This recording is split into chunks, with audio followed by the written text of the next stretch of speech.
if you're planning for retirement, as, well, we all are, hopefully. A new study has found that 1 in 3 of us will struggle to make ends meet. The report is published by Scottish Widows, and it's predicted that many will still be paying rent in retirement, and 35% of adults not being able to pay for what we would consider necessities. Well, let's talk to Jonathan Watts-Ley, who's Director of Wealth at Work. Good morning to you. Why is it that our pension savings are not being enough? Is it that we're not getting returns on our investments, on our pension plans? Is it that we're not putting enough away? What's going wrong? Yeah, there's a number of factors, really. So, I mean, the first thing to note is, of course, auto-enrolment came in just over 10 years ago, which meant that people were auto-enrolled into pensions. So, clearly, that's been good news for everyone over the last 10 years, although even that we could debate as to whether the contribution levels are high enough. A lot of people say at the moment they're 8%, which is a combination of employer contributions, but the general view is they should be much higher than that for people to have a reasonable retirement.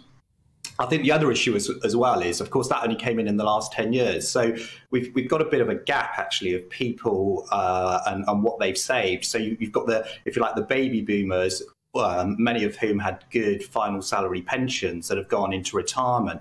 But actually, you've got a tranche of people that are coming up for retirement now that, if you like, OK, might have had auto-enrolment for 10 years, but didn't actually have good pension contributions before that. So actually, their overall savings are relatively low. So we're likely to see a dip. And of course, that's been exacerbated by the fact that, very, very volatile stock markets. People's pensions generally, particularly in the private sector now, are dependent on markets and where you're invested. It's almost one of those cases where you think the only way to make sure you've got a good enough pension is to have started it much earlier than you did. In other words, looking right back 40-odd years.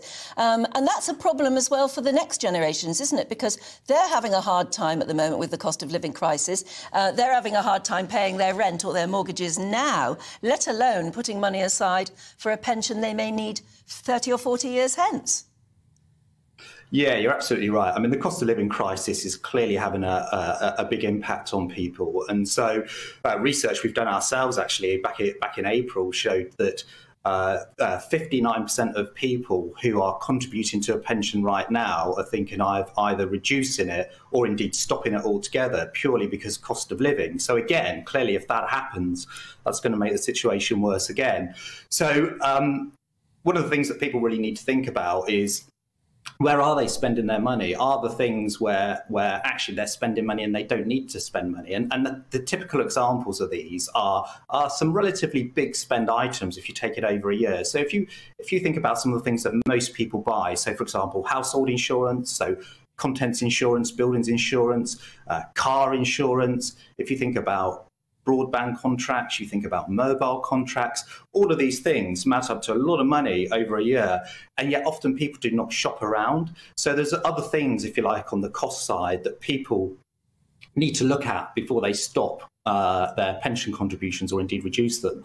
But of course, it's going to be different for different people. For some people, they will find, I mean, we've had people, we go into a lot of employers, talk to their employees, and we see lots of people where they just don't look at this stuff, and then they realise they can save maybe £1,000 a year, so a significant amount, and yet they haven't given anything up. They've just shopped around more for those bigger ticket items. It's part of the problem here, though, that when you get, and we all know what it's like if you've got a pension and you get your forecast through, and your initial response is, well, the pension pot looks healthy, and then you look at what they say you could get on an annual basis with a drawdown or whatever, or an annuity, and it's you wonder how you're possibly going to survive on it. So the system doesn't seem to work very well. Yeah, I think I think that's fair comment. Is that there is that psychological element that you can see a pot which might have even a six-figure sum on it, 150,000, 200,000, and for a lot of people they think, wow, that's a lot of money. But of course, then when you think how many years you might be in retirement, and again, research shows that people constantly underestimate how long they're likely to live. Now, one could clearly argue that's great news. People are going to live on average longer than they think. But of course, you've got to fund that, and so that is an issue. There is this mismatch between what appears to be a relatively good sum of money on a statement, but then actually how many years of income is it going to buy you, and how much income per year are you going to get? And we're finding that people are already saying that they are going to delay retirement from what they originally planned for that very reason, because they don't believe their money will last the number of years that they're likely to live. OK, Jonathan, we've got to leave it there. Thank you very much indeed. Oh, joy. Yeah, let us know if you're in that particular predicament. GB